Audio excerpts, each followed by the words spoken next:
यह है Alcatraz jail, जो मेनलैंड सैन फ्रांसिस्को से 2.5 किलोमीटर दूर समुद्र के बीचों बीच बनाई गई थी। यह जेल दुनिया की सबसे खतरनाक जेलों में से एक मानी जाती है। इस जेल में सभी कुख्यात अपराधियों को कैद करके रखा जाता था। यहाँ से भागना लगभग नामुमकिन था। लेकिन उस दिन तारीख थी 12 जून 1962। हर दिन की तरह उस दिन भी सुबह सुबह अल्काट्राज जेल के गार्ड कैदियों की गिनती शुरू करते हैं, लेकिन उन्हें पता चलता है कि 3 कैदी गायब हैं। तुरंत गार्ड उन तीनों कैदियों की कोठरी की ओर भागते हैं। वहां जाकर देखते हैं कि तीनों अभी भी बिस्तर पर सोए हुए हैं। गार्ड उन्हें कई बार पुकारते हैं, लेकिन कोई प्रतिक्रिया नहीं मिलती। इसके बाद गार्ड अपनी लाठी से उनके सिर में चोट मारते हैं। तभी अचानक उन कैदियों के सिर फट जाते हैं और जमीन पर गिर जाते हैं। जेल अधिकारियों को तब समझ में आता है कि उन कैदियों ने अपने बिस्तर पर नकली सिर रख दिए थे और जेल से भाग निकले। ये खबर मिलते ही पूरे आइलैंड पर सर्च ऑपरेशन शुरू किया जाता है, लेकिन तीनों कैदियों का कोई सुराग नहीं मिलता। वे तीनों न केवल एक रात में अल्काट्राज जेल से बल्कि पूरे आइलैंड से गायब हो जाते हैं। लेकिन सवाल ये है, कैसे? क्योंकि इस जेल के चारों ओर था तूफानी समुद्र, ठंडा पानी और उसमें खतरनाक शार्क मछलियां। इसी वजह से इस घटना को अमेरिका ही नहीं बल्कि दुनिया की सबसे रहस्यमयी घटनाओं में से एक माना जाता है। जब पुलिस वहां जांच कर रही थी, तब जेल का एक और कैदी एलन वेस्ट पुलिस के पास आता है और बताता है कि वह जानता है कि वे तीनों कब और कैसे जेल से भागे। वह यह भी कहता है कि उसी ने इस पूरे स्केप प्लान की योजना बनाई थी, यानी वह इस पूरे भागने की योजना का मास्टरमाइंड था। तब एक बड़ा सवाल उठता है, तो एलन वेस्ट खुद क्यों नहीं भागा? पुलिस एलन वेस्ट की बातों के आधार पर उन जगहों की तलाश करती है जहां वे तीनों जाने वाले थे, लेकिन वहां भी उन्हें कोई सुराग नहीं मिलता। आखिरकार FBI मानती है कि वे तीनों कैदी जेल से तो भाग निकले, लेकिन समुद्र पार नहीं कर सके। ठंडे पानी के कारण वे डूब गए और मारे गए। लेकिन यहाँ 2 बड़े सवाल रह जाते हैं। FBI कभी भी उन तीनों में से किसी की लाश नहीं खोज पाई, यहाँ तक कि उनके कपड़ों का एक टुकड़ा भी नहीं मिला। और दूसरा बड़ा सवाल तब उठता है जब FBI को उन कैदियों में से एक जॉन एंगलिन की तरफ से एक चिट्ठी मिलती है। उसमें लिखा था, मेरा नाम जॉन एंगलिन है। मैंने जून 1962 में अल्काट्राज जेल से भागने में सफलता पाई थी। उस रात हम जेल से भाग तो गए थे, लेकिन यह बिल्कुल भी आसान नहीं था। केवल यही नहीं, एंगलिन परिवार भी दावा करता है कि उनका जॉन एंगलिन और क्लेरेंस एंगलिन से संपर्क था। यहाँ तक कि दोनों भाई अपने माता पिता के अंतिम संस्कार में भी शामिल हुए थे। लेकिन 17 साल तक जांच करने के बाद भी FBI उनका कोई भी सुराग नहीं ढूंढ पाई और अंततः इस केस को बंद कर दिया। और आज तक यह केस अनसुलझा है। अब सवाल ये उठता है, 3 कैदी अल्काट्राजस जैसी हाई सिक्योरिटी जेल से कैसे भाग निकले, बल्कि 17 साल तक FBI के लिए सिर दर्द कैसे बने रहे और आज तक उनका कोई अता पता क्यों नहीं चला? तो दोस्तों, मैं मृत्युंजय आज के इस वीडियो में आपके साथ साझा करने जा रहा हूं दुनिया की सबसे रहस्यमय जेल ब्रेक की कहानी। यह वही घटना है जो 60 साल बाद भी अमेरिका के इतिहास में सबसे सफल जेल ब्रेक मामलों में से एक मानी जाती है। साथ ही मैं आपको ये भी बताऊंगा कि एलन वेस्ट नाम का वह कैदी खुद इस जेल से क्यों नहीं भाग पाया। तो आज का यह वीडियो बहुत ही रोमांचक और थ्रिलिंग होने वाला है।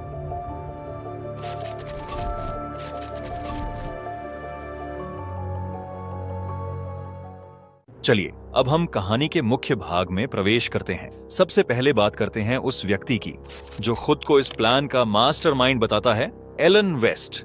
एलन बहुत ही कम उम्र से क्राइम वर्ल्ड से जुड़ गया था। उसने इतने अपराध किए कि उसे जीवन में लगभग 20 बार गिरफ्तार किया गया। गाड़ी चोरी के आरोप में पहले उसे अटलांटा जेल और फिर फ्लोरिडा जेल में रखा गया, लेकिन वह इन दोनों जेलों से बार बार भागने की कोशिश करता रहा।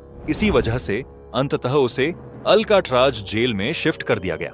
उस समय अमेरिका में माना जाता था कि अगर किसी को अल्काट्राज जेल में डाल दिया गया तो वह चाहे जो भी कर ले, वहां से भागना नामुमकिन है। अब आते हैं कहानी के दूसरे किरदार पर, फ्रैंक मॉरिस। फ्रैंक एक अनाथ था और उसने महज 13 साल की उम्र से डकैती करना शुरू कर दिया था। इसी वजह से पहले उसे फ्लोरिडा जेल में रखा गया, लेकिन वहां से भी वह बार बार भागने की कोशिश करता रहा। अंततः उसे भी अल्काट्राज जेल में शिफ्ट कर दिया गया। अब आते हैं तीसरे और चौथे किरदार की ओर, जॉन एंगलिन और क्लेरेंस एंगलिन। ये दोनों भाई थे। इन्होंने भी मात्र 14 साल की उम्र से ही डकैती शुरू कर दी थी। कोलंबिया के एक बैंक में डकैती करने के आरोप में पहले इन्हें फ्लोरिडा और फिर अटलांटा जेल में लाया गया, लेकिन वहां से भी बार बार भागने की कोशिश के चलते इन्हें भी अंततः अल्काट्राज जेल भेज दिया गया।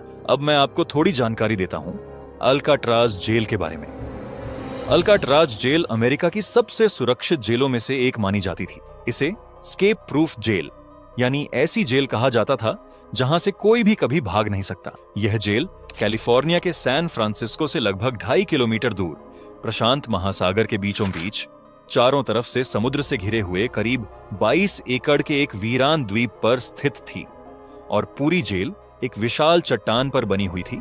इसी वजह से इसे द्रॉक भी कहा जाता है। शुरुआत में इस जेल का इस्तेमाल अमेरिकी मिलिट्री प्रिजन के तौर पर किया जाता था। बाद में इसे FBI द्वारा संचालित जेल बना दिया गया। मैं बार बार यह बात इसलिए कह रहा हूँ कि यह जेल बेहद हाई सिक्योरिटी थी, क्योंकि इसका एक प्रमुख कारण यह था कि यहाँ कैदियों की दिन में 13 बार गिनती की जाती थी। हर 1 घंटे पर गार्ड हर सेल में जाकर यह जांच करते थे कि कैदी मौजूद है या नहीं। जेल के बाहर की घेराबंदी 25 फीट ऊंची लोहे की जाली से की गई थी। इसके अलावा आइलैंड पर बने एक टावर से 24 घंटे कैदियों पर निगरानी रखी जाती थी। उन्हें सख्त निर्देश भी दिए गए थे कि अगर कोई कैदी भागने की कोशिश करता दिखे तो उसे वहीं गोली मार दी जाए। और इतना सब होने के बाद भी अगर कोई इस कड़ी निगरानी को पार कर भागने में सफल हो जाता तो उसके सामने इंतजार कर रहा होता समुद्र का ठंडा पानी और विशाल लहरें, जिन्हें पार कर जिंदा किनारे तक पहुंचना लगभग असंभव था। लेकिन इन सब के बावजूद भी इस जेल से कई कैदियों ने बार बार भागने की कोशिश की थी। उन प्रयासों में से 6 कैदियों को पुलिस ने भागने के समय गोली मार दी थी।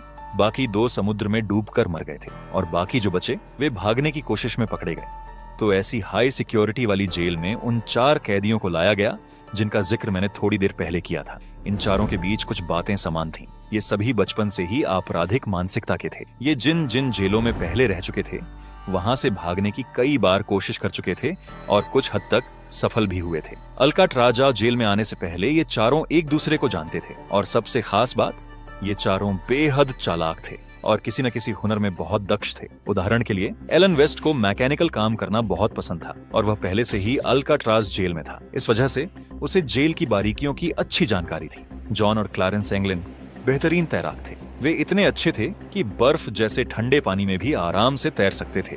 और आखिरी व्यक्ति फ्रैंक मॉरिस इतना बुद्धिमान था कि उसका IQ लेवल 133 था, जो सामान्य इंसान के मुकाबले कहीं अधिक है। तो उम्मीद है कि अब आपको इन चारों के बारे में एक मोटी समझ बन चुकी है। चलिए अब देखते हैं कि इन्होंने जेल से भागने की योजना कैसे बनाई। एलन वेस्ट के अनुसार वे इस जेल ब्रेक की योजना पिछले 6 महीनों से बना रहे थे। चूंकि ये चारों अलग अलग सेल में रहते थे, इसीलिए केवल लंच और डिनर के समय जब सभी एक साथ जमा होते थे तभी ये लोग आपस में योजना पर चर्चा करते थे।